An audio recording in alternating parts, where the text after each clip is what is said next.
11 March 2026 தவக்காலம் 3ஆம் வார புதன்கிழமை. முதல் வாசகம். இணைச்சட்ட நூலிலிருந்து வாசகம். அதிகாரம் 4 இறைவார்த்தை 1 மற்றும் 5 - 9 முடிய. மோசே மக்களை பார்த்து கூறியது: இப்பொழுது இஸ்ரேலரே கேளுங்கள், நான் உங்களுக்கு கற்றுத்தரும் நியமங்கள் முறைகளின்படி ஒழுகுங்கள். அதனால் நீங்கள் வாழ்ந்து உங்கள் மூதாதையரின் கடவுளாகிய ஆண்டவர் உங்களுக்கு கொடுக்கும் நாட்டுக்கு சென்று அதை உரிமையாக்குவீர்கள். நம் கடவுளாகிய ஆண்டவரின் கட்டளைப்படியே நியமங்களையும் முறைமைகளையும் உங்களுக்கு கற்றுத்தருகிறேன். எனவே நீங்கள் போய் உரிமையாக்கிக் கொள்ளும் நாட்டை அவற்றில் பின்பற்ற வேண்டும். நீங்கள் அவற்றை பின்பற்றி நடங்கள், அதுவே மக்களினங்கள் முன்னிலையில் உங்கள் ஞானமும் அறிவாற்றலுமாய் விளங்கும். இந்த நியமங்களை கேள்வியுறும் அனைவரும் உண்மையில் இப்பேரினம் ஞானமும் அறிவாற்றலும் கொண்ட மக்களால் ஆனது என்பர். நாம் குரல் எழுப்பும் போதெல்லாம் நம் கடவுளாகிய ஆண்டவர் நம்மோடு உள்ளார். அவரை போல் மக்களுக்கு மிகவும் நெருங்கிய கடவுளை கொண்ட வேறு பேரினம் ஏதாகிலும் உண்டா? நான் இன்று நேர்மைமிகு சட்டங்களை உங்களுக்கு தந்துள்ளேன். இவற்றை போன்ற நியமங்களையும் முறைமைகளையும் கொண்ட வேறு பேரினம் ஏதாகிலும் உண்டா? கவனமாயிருங்கள். உங்கள் கண்களால் நீங்கள் கண்ட அனைத்தையும் மறந்து போகாதபடி உங்கள் இதயங்களில் காத்து கொள்ளுங்கள்.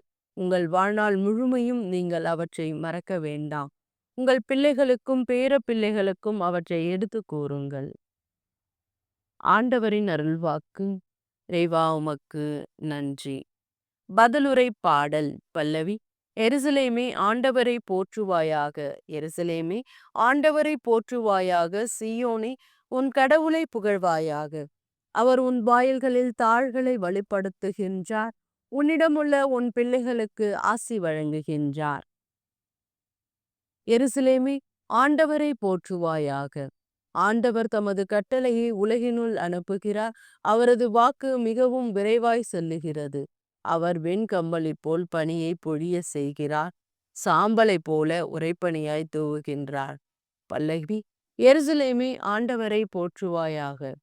அவர் தம் கட்டளையை உலகினுள் அனுப்புகிறார். அவரது வாக்கு மிகவும் விரைவாய் செல்லுகிறது. அவர் வெண்கம்பளி போல் பனியை பொழிய செய்கிறார். சாம்பலை போல உறைபனியை தூவுகிறார். யாக்கோப்புக்கு தமது வாக்கையும் இஸ்ரேலுக்கு தம் நியமங்களையும் நீதி நெறிகளையும் அறிவிக்கின்றார். பல்லவி. எருசலேமே ஆண்டவரை போற்றுவாயாக. நற்செய்தி வாசகம். மத்தேயு எழுதிய தூய நற்செய்தியிலிருந்து வாசகம். அதிகாரம் 5 இறை வார்த்தைகள் 17 - 19 முடிய. அக்காலத்தில் இயேசு தம் சீடரை நோக்கி கூறியது: திருச்சட்டத்தையோ இறை வாக்குகளையோ நான் அழிக்க வந்தேன் என நீங்கள் எண்ண வேண்டாம். அவற்றை அழிப்பதற்காக அல்ல, நிறைவேற்றுவதற்காகவே வந்தேன். விண்ணும் மண்ணும் ஒழிந்து போகும் முன் திருச்சட்டம் யாவும் நிறைவேறும். அதன் ஒரு சிற்றெழுத்தோ ஒரு புள்ளியோ ஒழியாது என உறுதியாக உங்களுக்கு சொல்லுகிறேன். எனவே இக்கட்டளைகளில் மிக சிறியது ஒன்று ஏனும் மீறி அவ்வாறே மக்களுக்கு கற்பிக்கிறவர்கள் விண்ணரசில் மிக சிறியவர்கள் என கருதப்படுவார்கள். இவை அனைத்தையும் கடைபிடித்து கற்பிக்கின்றவரோ விண்ணரசில் பெரியவர் என கருதப்படுவார். ஆண்டவரின் அருள்வாக்கு. கிறிஸ்துவே உமக்கு புகழ்.